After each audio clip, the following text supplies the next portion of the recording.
First, let me take this opportunity to congratulate all the winners.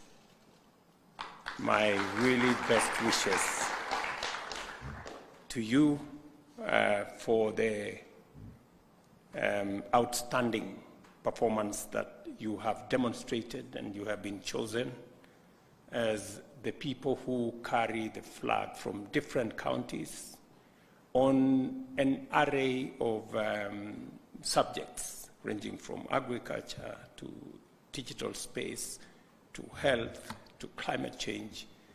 I think that was very aptly configured by the Kenya Innovation Agency. And therefore, I congratulate the winners of the 2023 Presidential Innovation Award for the sterling performance, demonstrating the innovation that innovative ideas can create startups and that the knowledge economy creates limitless opportunity. This morning, I was signing off the housing bill here, now into law.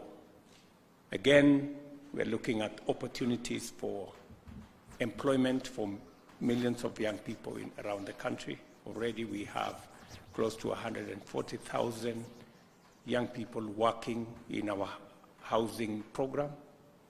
I'm very happy that immediately thereafter, we are having another conversation, again about young people, again about creating jobs, and looking at opportunities that you can transit this from innovation to enterprises, to businesses, and to creating more opportunities for employment. I heard the CEO speak very candidly about how each and every startup is going to create 5 to 10 to 15 jobs, and that is a very welcome development.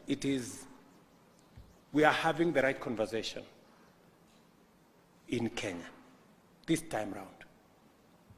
And I'm very happy that we have been able to demystify government and to bring government from this abstract thing to being an agency of delivering on people issues, real issues, opportunities, unpacking opportunities for people to advance their knowledge, their ideas, their talents, and transiting them to opportunities, enterprises, businesses, jobs.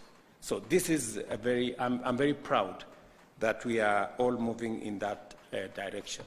The 2023 pilot program that I attended, part of the government's Talanta Hela initiative, focused on youth, reflecting a growing recognition of their talent and their ability to create impactful solutions for our society. I commend the ministry for leading the Presidential Innovative Challenge Awards, and I acknowledge the Kenya National Innovation Agency's efforts in implementing the 10-year master plan launched during the Kenya Innovation Week, Commonwealth edition in November 2023. This plan guides our efforts in capacity development, funding access, infrastructure, and policy intervention, which I am very happy that we will shortly be having a conversation as cabinet on how to unlock the space around giving Kenya the opportunity to be what we are, the best. And I'm very confident that government is we are shortly going to apply our minds and provide policy direction as cabinet on how this is going to go forward. The pillars of this master plan align seamlessly with the bottom-up economic transformation agenda and is aimed at providing equitable opportunities for all to thrive.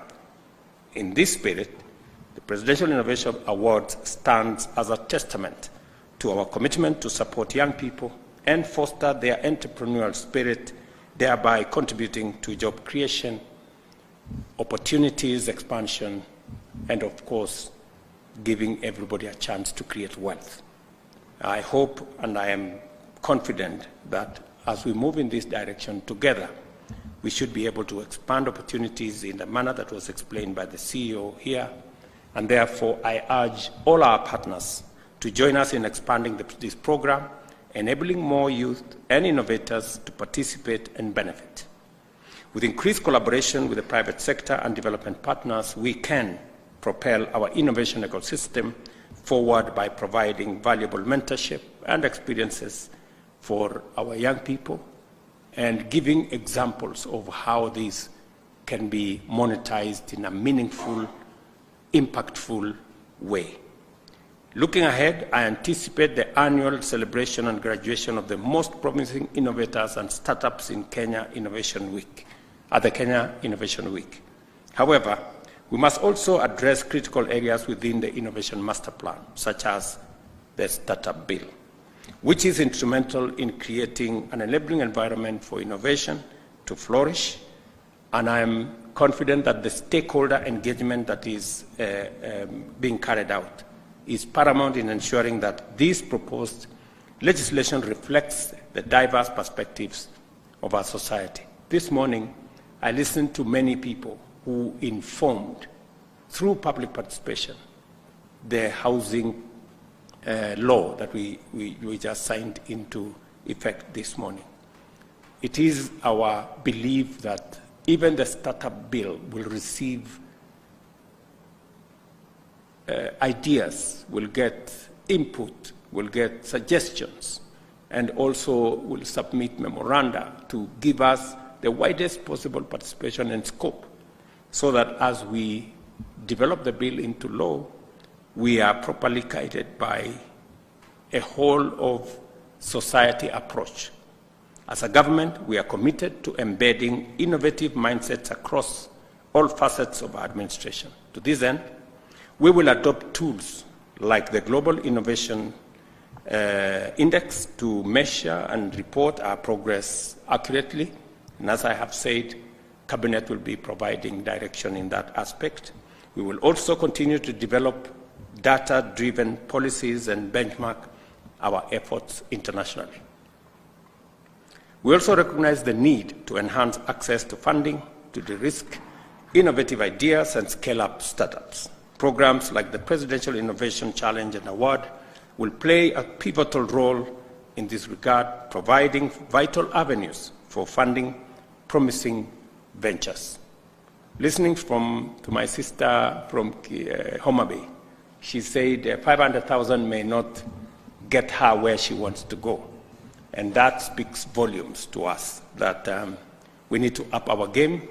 We need to, I think the startup bill will provide a much more predictable, space for us to be able to raise resources through our tax revenues, through our budget, and also to work with partners like the private sector people who are here and other development partners to be able to put together the quantum of resources that will drive our innovation, because we believe that the future belongs to those who have great ideas.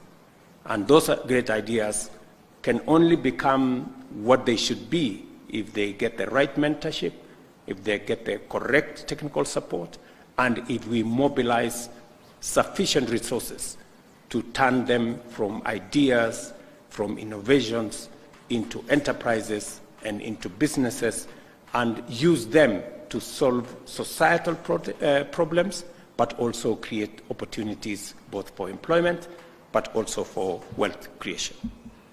Through innovative innovations like the Hustler Fund and collaborative efforts with existing funds such as the Youth Enterprise Fund and Women Enterprise Fund, we will provide the necessary financial support to startups, and additionally, our investments in infrastructure, exemplified by projects like the G2 Labs and the transformation of the youth empowerment centers into innovation hubs by the Ministry of Youth, will further bolster our innovation ecosystem. In the space where you are sitting, I had a meeting here last week on how we are going to deliver on our last mile connectivity of internet infrastructure. We did commit that we are going to have 100,000 kilometers of fiber optic across the country. At the moment, we have only 10,000 kilometers. It is our commitment that we're going to have 100,000, and we already have put up a plan on how it's going to happen.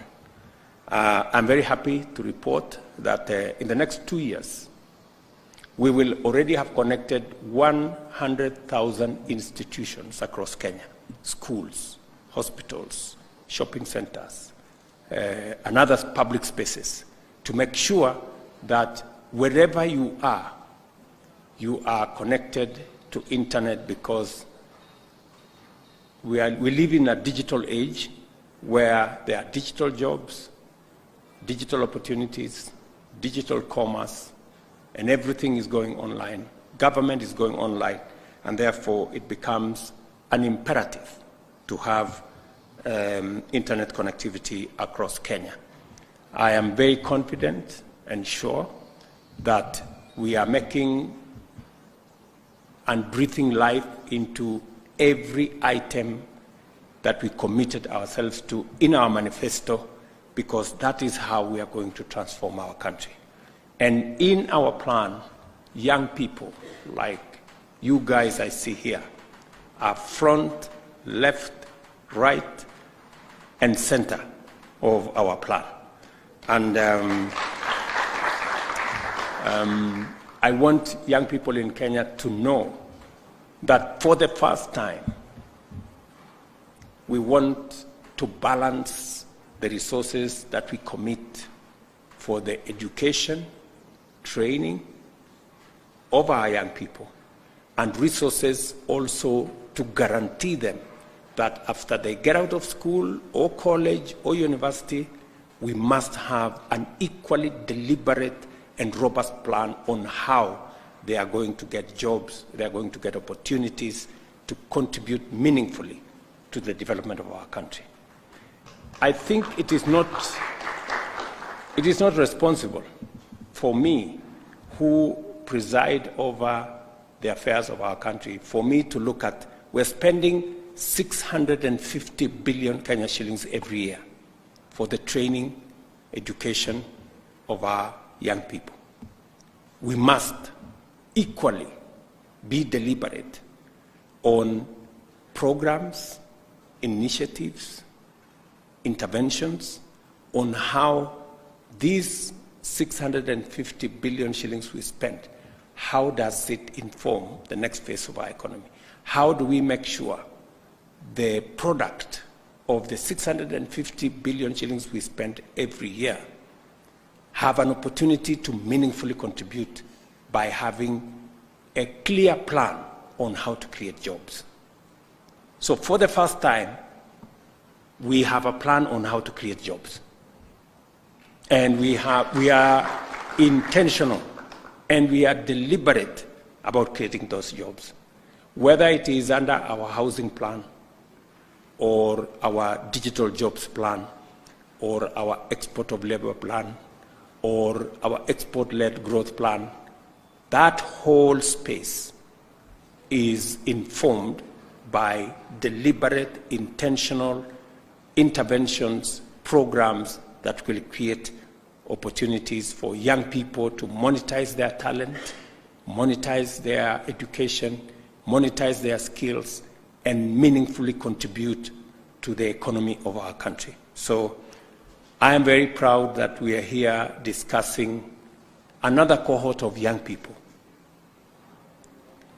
about innovation and how we can drive innovation in Kenya deliberately to scale them up into not just ideas or innovations, but move them to enterprises, graduate them to businesses, mentor them, hold their hand, as somebody has said here, until they become viable entities that create jobs and create wealth.